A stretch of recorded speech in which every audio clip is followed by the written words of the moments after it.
முன்னெல்லாம் முத்து மீனா ஏதாச்சும் ஒரு விஷயத்த பண்ணாங்கன்னா, ச்சே எவ்வளோ நல்லவங்களா இருக்காங்க அப்படின்னு சொல்லிட்டு எல்லாரும் பேசுவாங்க. ஆனா இப்பலாம் வர வர வந்து முத்து மீனா ஏதாச்சும் ஒரு விஷயத்த பண்ணும்பொழுது, நல்லவங்களா இருக்காங்கன்னு சொல்றது பாதி பேர்னா, இன்னொரு பாதி பேர் என்ன சொல்றாங்க அப்படின்னா, ஏன் இவ்வளோ முட்டாளா இருக்காங்க? இந்த காலத்துக்கு, இந்த சமயத்துக்கு இவங்க 2 பேரும் வந்து தன்னுடைய ரூம விட்டு குடுத்தது மட்டும் இல்லாம, கிறிஷ கூட்டு வந்து நாங்க வச்சுக்கிறோம்னு சொல்றது மட்டும் இல்லாம, கிறிஷுக்காக வேலைய விட்டுட்டு அலையிறதுலேருந்து, இப்ப கால்ல விழுற அளவுக்கு போயாச்சு. ஆனா வந்து அந்த கிறிஷுடைய சொந்த தாயான ரோகிணியே அத பெருசா கண்டுக்காம, அவங்க வந்து மகேஸ்வரி நீ போயிட்டு வா, வித்யா உன் வீட்டில் வச்சுக்கோ அப்படின்னு சொல்லி தன்னுடைய ஃப்ரெண்ட்ஸை ஏதோ அடிமை மாதிரி வேலை வாங்கி அவங்க அப்படியே எஸ்கேப் ஆகிட்டே இருக்காங்க. அந்த ஃப்ரெண்ட்ஸையும் அவங்க பண்ணுறது தப்புங்கிறத தெளிவாக சொல்லாமல் இன்னமுமே வந்து அவங்களுக்கு முட்டு கொடுத்துட்டே இருக்காங்க.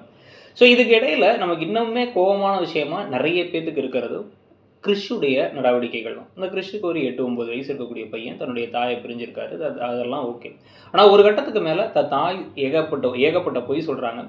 வீட்டுக்கு கூட எப்பயோ தான் ஒரு தடவை தான் வராங்க. பாட்டியை கண்ணு முன்னாடி திட்டுறாங்க. ஆனால் இவங்க கிட்ட பாசமாக இருக்கிறது முத்துவும் மீனாவும் தான். ஒரு 20 வயசு 15 வயசு ஒரு மிஞ்சி போனால் ஒரு டீனேஜ் தாண்டினதுக்கப்புறம் தான் வந்து பார்த்திங்கன்னா, நம்ம குடும்பத்தில் இருக்கவங்களை மட்டும் விட்டு கொடுக்கக்கூடாது, மற்றவங்க யாராக இருந்தாலும் பரவாயில்லன்னு தோணலாம். ஆனால் அந்த 8 வயசு பையனுக்கு முத்துவும் மீனாவும் அந்த விழலுக்கு இறைத்த நீர்னு சொல்லுவாங்க. அதாவது எந்த நெல்லுக்கு தான் நீங்கள் தண்ணி ஊற்றணும், அது அப்படி சைடில் போகுது இல்லை, அந்த மாதிரி தான் வந்து வேஸ்ட்டாக போகிற மாதிரி முத்துவும் மீனாவும் எவ்வளோ பாசமாக இருந்தாலும் இந்த பையன் தனக்கு தேவைக்காக மட்டும் அவங்கள்ட்ட இருக்கான்னு நினைக்கிறாரே தவிர அவருடைய பாசம், அவருடைய லாயல்ட்டி, அதாவது வந்து விசுவாசம் அவங்க அம்மா கிட்ட மட்டும்தான் இருக்குது.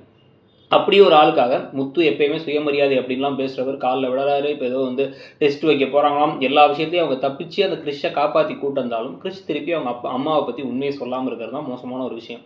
ஒரு கட்டத்தில் அந்த பையன் மேலே நமக்கு வெறுப்பு வர மாதிரி ஆகிடுது. நிறைய பேர் இப்போவே கமெண்ட் செக்ஷனில் அந்த பையனை திட்ட ஆரம்பிச்சிட்டாங்க. இது என்னங்க திருட்டு பையனாக இருக்கான், அதே மாதிரி அவங்க அம்மா எப்படியோ அதே மாதிரி பொய்கார பையனாக இருக்கான் அப்படின்னா வந்து பேச ஆரம்பிக்கிறாங்க. அதை மாற்றி அமைக்கிற மாதிரி அந்த பையன் ஏதாவது விஷயத்தை பண்ணுவாரா? அவரே வந்து ஒரு கட்டத்தில் வந்து ஐயோ என் அம்மா இவங்க தான் அப்படிங்கிறத சொல்லுவாரா? இல்லை கடைசி வரைக்கும் இப்படி திருட்டு கோட்டானாவே இருப்பாரா அப்படின்னு நினைக்கிறீங்களாங்கிறதையும் சொல்லுங்கள். உங்களை பொறுத்த வரைக்கும் இந்த கதையை ரொம்ப இழுத்துட்டே போகிறாங்க. அதை பற்றி உங்களுடைய கருத்து என்னங்கிறதையும் சொல்லுங்கள். தேங்க்யூ.